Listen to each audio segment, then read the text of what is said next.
السلام عليكم ورحمة الله وبركاته. أهلا ومرحبا بكم في منصة دوتمير.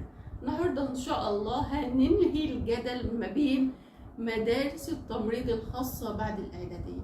هناخد كل حاجة عنها بالتفصيل، وأكيد إن شاء الله بعد الحلقة هتاخد قرارك بنفسك ومش هتحتاج تسأل تاني عن مدارس التمريض الخاصة بعد الإعدادية، فتابعوا معايا. واول ما هنبتدي نتكلم عن مدارس التمريض الخاصه بعد الاعداديه، هما نوعين اتنين لا غير عشان ما تتعبوش نفسكم. يا اما مدارس تمريض خاصه بعد الاعداديه تبع المستشفيات ومراكز طبيه خاصه، يا اما مدارس تمريض بعد الاعداديه تبع الاكاديميات خاصه. في فرق ما بينهم، في فرق رهيب ما بينهم. يلا نشوف مع بعض. أول حاجة مدارس التمريض الخاصة بعد الإعدادية تبع المستشفيات ومراكز خاصة، بيكون لها شروط. يعني إيه لها شروط؟ يعني محددين شروط زيها زي المدارس الحكومية، ولكن الأكاديميات الخاصة بدون شروط. يعني إيه بدون شروط؟ يعني ممكن تلاقي حد معاه ابتدائي، حد ساقط إعدادي، حد معاه دبلوم صنايع، دبلوم تجارة، حد مخلص كلية، فممكن تلاقي حد عنده 50 سنة، حد معاه عنده 40 سنة. دي بالنسبة للأكاديميات الخاصة. أما المدارس التابعة للمستشفيات والمراكز الطبية بيبقى لها شروط إلى حد كبير جدا زيها زي المدارس الحكومية. طيب جميل، يبقى كلنا ندخل بقى اللي هي المدارس التابعة للمستشفيات والمراكز الطبية الخاصة.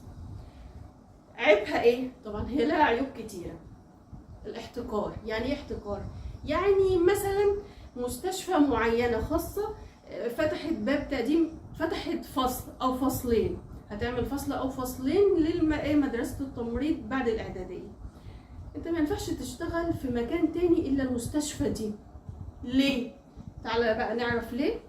اول حاجة لانك غير مسجل بنقابة التمريض. انت المعهد مش مرخص، غير معتمد.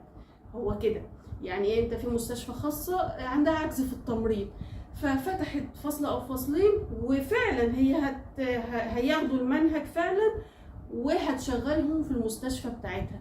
طب ينفع اشتغل في مستشفى تانية؟ لا. اول حاجه لانك غير مسجل في نقابه التمريض، يعني مالكش عضويه، يعني مفيش ورق كده رسمي هينفع تروح تقدم في مكان تاني. تاني حاجة ليس لك أي حقوق قانونية. ولنفرض المستشفى دي فعلا هم هيدرسوا لك وهتشتغل في المستشفى دي فعلا، يعني هم هينفذوا الوعد بتاعهم، ولكن ممكن تلاقي زميلك اللي هو المعهد فني تمريض ان هو في معهد حكومي بياخد مرتب مثلا 4000 وانت تاخد 2000، فتيجي تقول ليه؟ ما هو نفس المعهد. لا، ده حكومي لكن انت في مكان غير معتمد او غير مرخص، فهتقبل بالامر الواقع. يعني مالكش تشتكي انا ليه باخد المرتب ده وزميلي بياخد المرتب ده. يبقى تاني حاجة ليس لك اي حقوق قانونية.